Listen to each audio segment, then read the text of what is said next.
बताओ, पिता को कौन अपने साथ रखोगे, बड़े या छोटे? जान से प्यारी माँ समान भाभी के 13वीं के बाद मेहमान को विदा करते ही बुआ ने पहला सवाल बाउंसर की तरह कमरे में उछाला। वहां मौजूद दिवंगत माँ को याद कर रहे शोकाकुल बड़े और छोटे बेटे थे, साथ में दोनों की पत्नियां तथा एक विवाहिता बेटी अपने पति और नन्हे बेटे के साथ भी मौजूद थी। बेटी जो बीमार माँ की सेवा के लिए 1 महीना पहले ससुराल से आई थी, माँ की बहुत सेवा करती थी। अब सभी लोग नाक भौं सिकुड़कर बुआ को ऐसे देखने लगे जैसे बुआ ने कुछ गलत कह दिया। घर में सभी बुआ का बहुत इज्जत करते थे और उनसे डरते भी। अब जवाब देने की बारी आई। सबसे पहले बड़की पतोहू ने कहा, मैं बीमार रहती हूँ, मुझसे अकेले पिताजी का सेवा नहीं हो पाएगा, नौकर रहेगा तभी संभव है। वह घर का सारा काम करेगा और पिताजी को भी देखेगा। पिताजी के पेंशन से उसे तनख्वाह दिया जाएगा, इसलिए पिताजी को सारा पेंशन मेरे हाथ में देना होगा, तभी मैं भार गछूंगी। हमें हाँ मिलाते हुए छोटकी पतोहू ने जोर से कहा, दीदी बिल्कुल ठीक कह रही है। पिताजी जिसके पास रहेंगे सारा पेंशन उन्हें देना होगा। अम्मा जब स्वस्थ थी तो घर का सब काम करती थी। मुझे अधिक काम करने का आदत नहीं है। विधुर पिताजी बगल वाले कमरे से सब सुन रहे थे। लाठी ठकठकाते हुए नजदीक आकर बोले, मैं तुम दोनों के पास नहीं रहूंगा। ऐसा सुनकर सब अवाक रह गए। कमरे में खामोशी छा गई। आखिर बड़े बेटे ने साहस करके पूछा, पिताजी 70 बरस के उम्र में आपको कहाँ रहने का इरादा है? क्यों? मुझे भगवान ने 3 संतान दिए हैं। मैं बेटी रीना के पास रहूंगा। बेटी के घर में? छोटे बेटे ने पिता से सवाल किया। हाँ, पिता ने लाठी पटकते हुए कहा, हमारे साथ क्यों नहीं? दोनों बेटे ने एक स्वर से पूछा, क्योंकि तुम दोनों को मुझसे अधिक मेरे पेंशन से प्रेम है और रीना को सिर्फ मुझसे, इसलिए। रीना, चलो यहाँ से, अब मैं तुम्हारे साथ रहूंगा। ऐसा ही हुआ। पिताजी अपना सामान लेकर बेटी दामाद के साथ विदा हो गए। पिताजी के जाते समय भी बेटे बहू को अधिक दुख उनके पेंशन को लेकर ही था।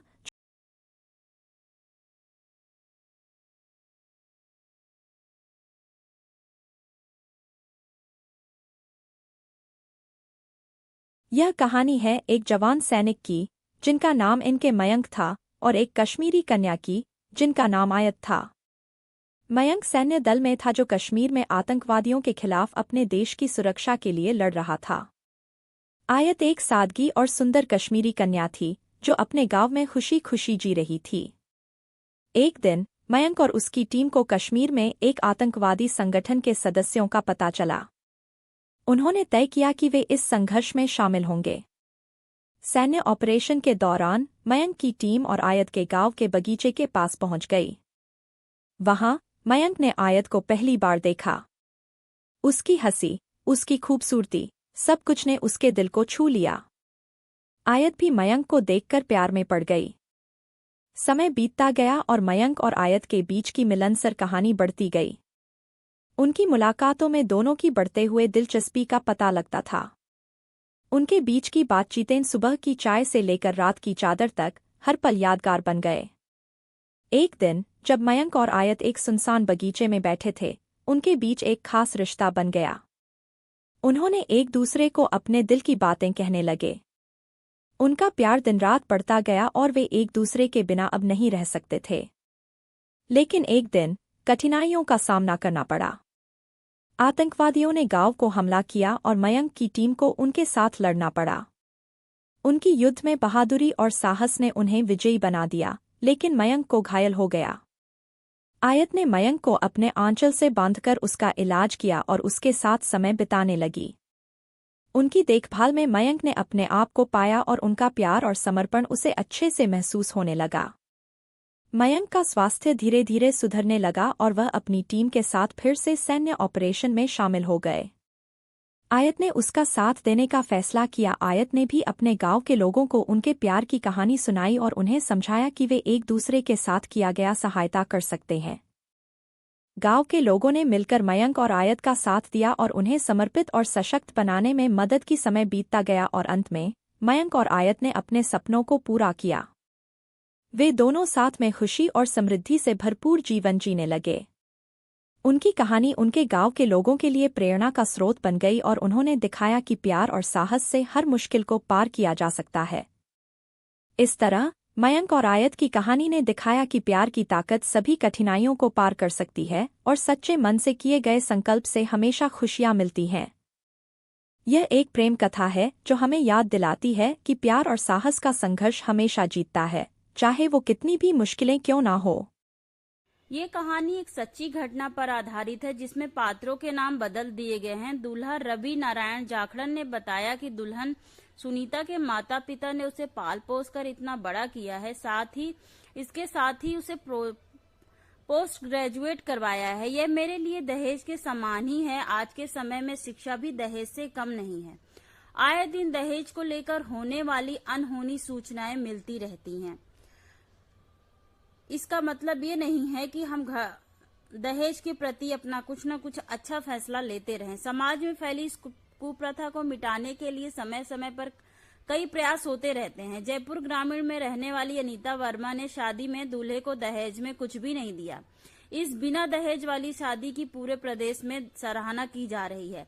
समाज में फैली इस कुप्रथा को मिटाने के लिए दूल्हे जय नारायण जाखड़न ने भी उसका खूब साथ दिया है और साथ देना भी क्यों नहीं चाहिए। क्या पढ़े लिखे लोगों के लिए ये मायने नहीं रखता है कि हम किसी लड़की से या लड़की के माता पिता से दहेज न लें।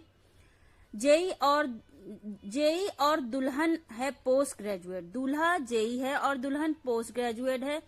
दहेज की शादी के बाद क्षेत्र में दूल्हा और दुल्हन के माता पिता की खूब प्रशंसा की जा रही है। सीकर जिले के दाता रामगढ़ के निवासी दूल्हा जय नारायण जाखड़न पीडब्ल्यूडी विभाग में जेई के पद पर कार्यरत हैं और दुल्हन अनीता वर्मा पोस्ट ग्रेजुएट है। दूल्हे जय नारायण जाखड़न ने बताया कि दुल्हन अनीता के माता पिता ने उसे पाल पोस कर इतना बड़ा किया है तो उनका भी हक बनता है उस पर।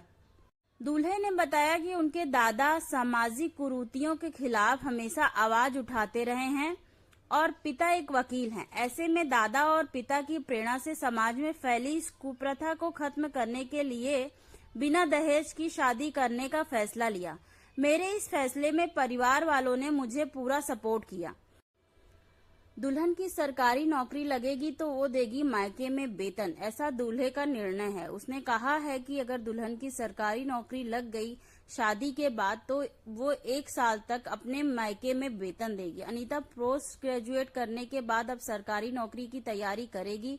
दूल्हे का पूरा परिवार उसका सपोर्ट करेगा। दूल्हे के परिवार ने दुल्हन अनीता से वादा किया है कि अगर उसका चयन सरकारी सेवा में होगा तब वह 1 साल तक अपना वेतन अपने माता पिता को दे सकती है, ताकि एक बेटी को पढ़ा लिखा कर काबिल बनाने का फल माँ बाप को भी मिलना चाहिए। क्या इसका हक नहीं है माँ बाप पर? बिल्कुल है, क्योंकि एक माँ बाप अपनी बेटी या बेटे को पढ़ा लिखा कर इतना बड़ा करते हैं और जब उनके खाने का वक्त आता है तो हम निकल पड़ते हैं। उन्हें भी प्राप्त हो। अनोखी शादी को सभी लोगों ने भी सराहा है। इस अनोखी शादी की सीकर और जयपुर सहित संपूर्ण राजस्थान में तारीफ हो रही है। रामगढ़ के विधायक ने भी दूल्हा और दुल्हन के इस फैसलों को सराहा है। विधायक ने खुद दोनों की शादी में पहुंचकर समाज में फैली इस कुप्रथा जैसी कुरीति को दूर करने का अच्छा कदम बताया है। कहानियां जो हमें शिक्षा दें, ऐसी कहानियां हमें सुननी चाहिए। धन्यवाद दोस्तों। स्टोरी पसंद आई हो तो प्लीज लाइक एंड सब्सक्राइब। नमस्कार दोस्तों, ये कहानी एक सच्ची घटना पर आधारित है जिसमें पात्रों के नाम बदल दिए गए हैं। तो ये बात उस वक्त की है जब हम सब गर्मियों की छुट्टियों में नानी के यहाँ हर साल की तरह इस साल भी गए थे। मुझे याद है मैं उस वक्त 8वीं कक्षा में थी। नानी के पड़ोसी यादव जी के मामा और नानी के परिवार से बहुत क्लोज थे। उन लोगों में मिलजुल कर हमेशा रहती थी और वो लोग हमेशा एक दूसरे के यहाँ आते जाते रहते थे। वैसे तो मोहल्ला ही मिलजुल कर रहता था। सबके बच्चे मिलजुल कर एक साथ खेलते थे। सच में बचपन के वो दिन बड़े सुहाने थे। मेरी बेस्ट फ्रेंड थी खुशबू, जो यादव अंकल की छोटी लड़की थी। उनका एक लड़का भी था जिसका नाम राहुल था। राहुल भैया खुशबू से उम्र में बड़े थे और यहाँ रहते भी नहीं थे।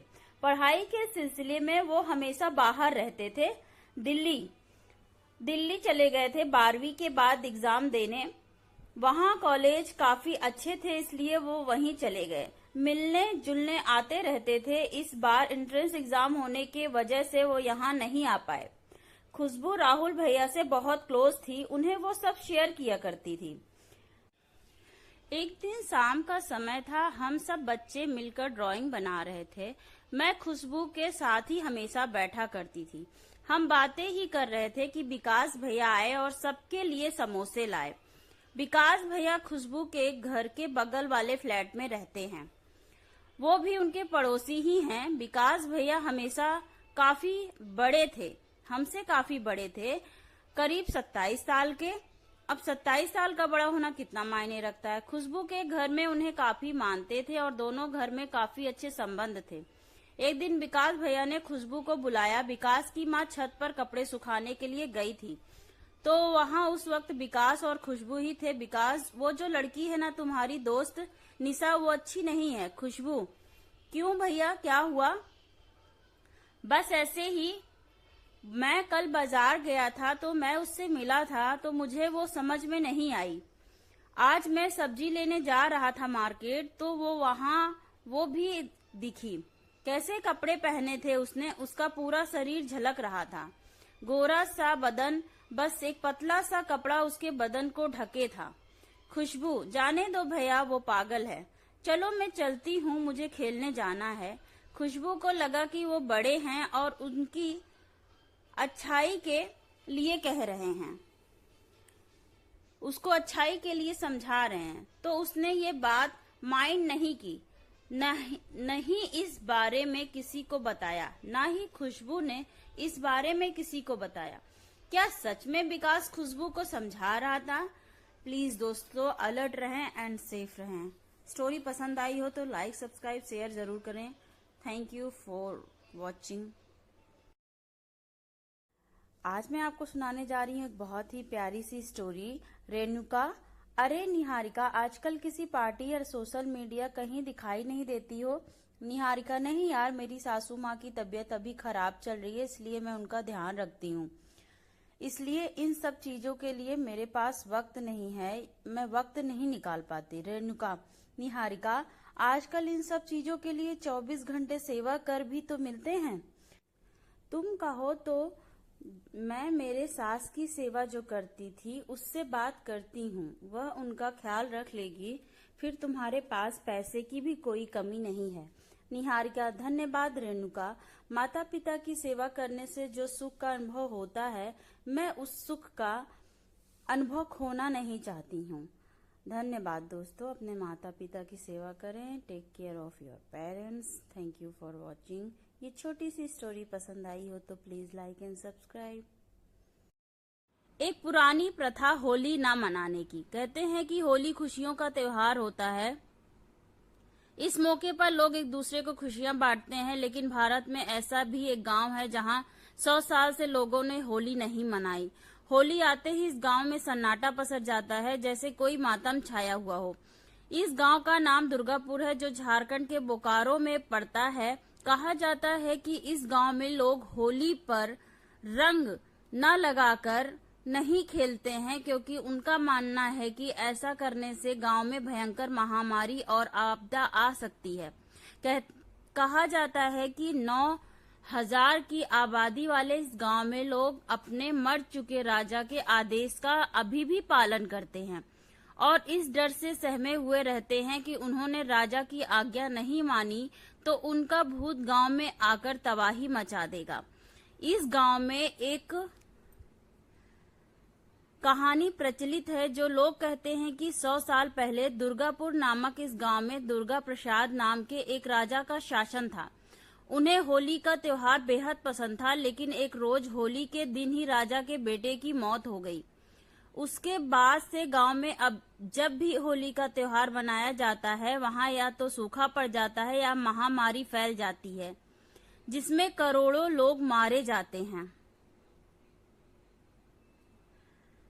महामारी से तंग आकर राजा ने समस्त प्रजा को होली का त्योहार न मनाने का आदेश दे दिया, लेकिन कुछ सालों के बाद इत्तेफाक से उस राजा की मौत भी होली वाले दिन ही हो गई।